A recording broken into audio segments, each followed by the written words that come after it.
Great. We are live. Thank you so much for joining me. If you are confused about your weight, or you have questions about weight medicines, you are in the right place. My name is Dr. Meghan. I am a board certified physician in internal medicine, lifestyle medicine, and obesity medicine.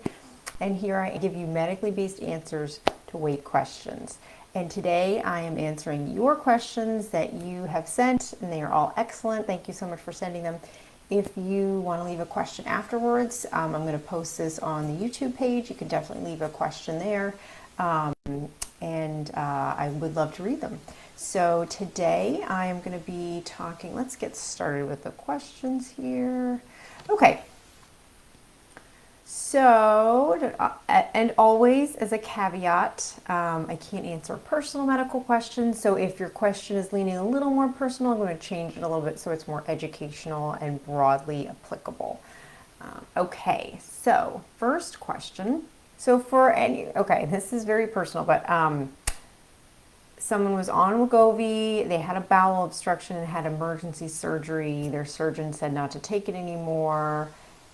They gained most of their weight back and would like to go back on it, but they are afraid.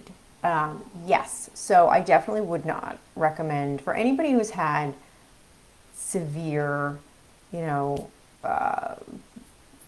reactions to these medications. I would just avoid the entire class.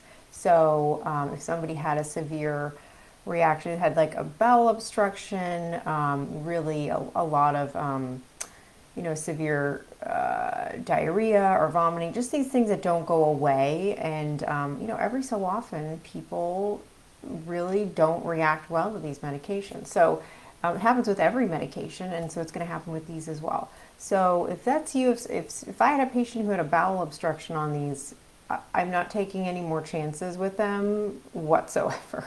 So if they had a bowel obstruction and they were on Wegovy, I'm not going to try them on Saxenda. I'm not going to try them on Zepbound. We're done. We're done with that.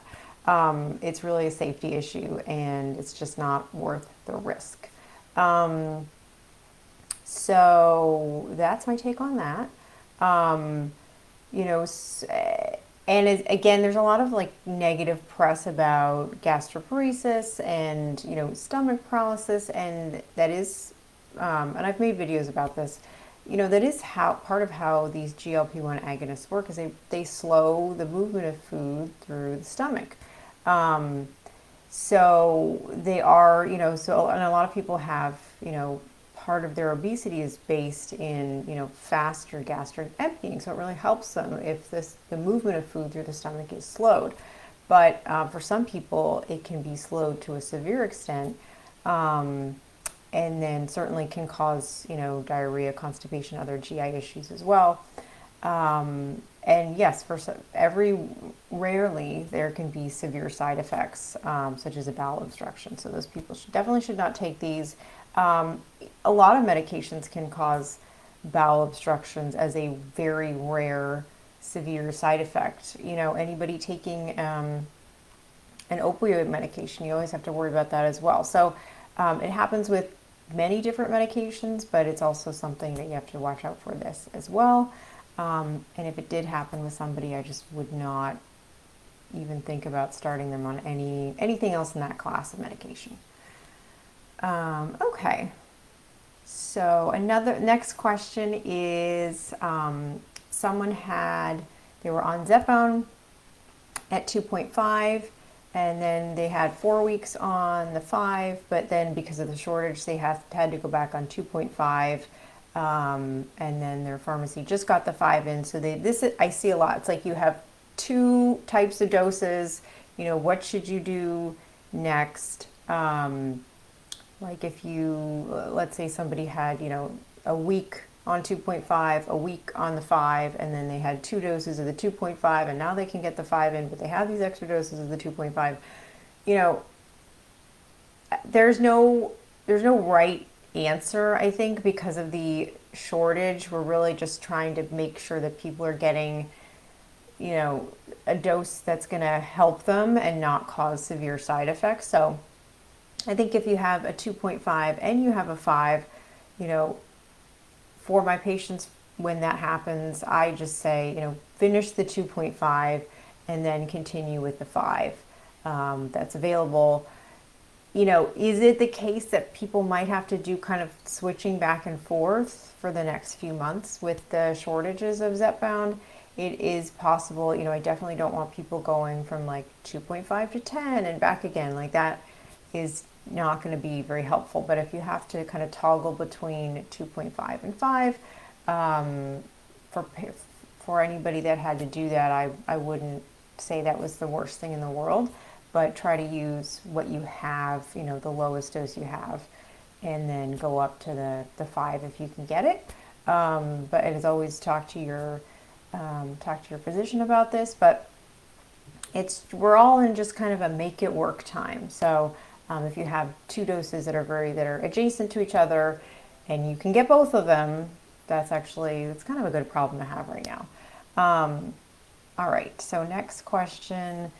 This is also about dose related, kind of jumping. Someone was on the 0.25, I think this is somebody on Wegovy. 0.25 did nothing. I wish I could jump to the 0.5, but I still have 1 more week on 0.25. I hope this has at least prepared my body for the 0.5.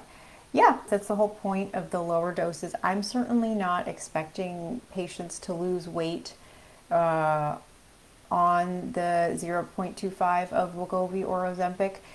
Many times it happens, but if it doesn't happen, I don't think it's the end of the world. Usually it's about at the 0.5 and above where I start to see change. And every so often I had a patient this last week who lost a lot of weight on the lowest dose, but that dose really is just to, exactly as you said, get your body prepared, just kind of allow for a gentle entry into the GLP-1 agonist mechanism to get your body used to that. So best of luck. Next question. I was on Mounjaro for 2.5 for only 1 month and couldn't get the 5. So my doctor prescribed Ozempic. I started on 0.5 with not missing any time. I liked the Mounjaro. I didn't want to change. Ozempic is an adjustment. I find I eat carbs or something different and I get bad gas. Do you have suggestions with the different medications? I mostly eat lean protein. Yes, there definitely people notice. Anybody who's been on a couple of these medications is definitely going to notice their body is going to react differently from one medication to the other. Usually, oftentimes people notice, oh, this one feels a little bit different.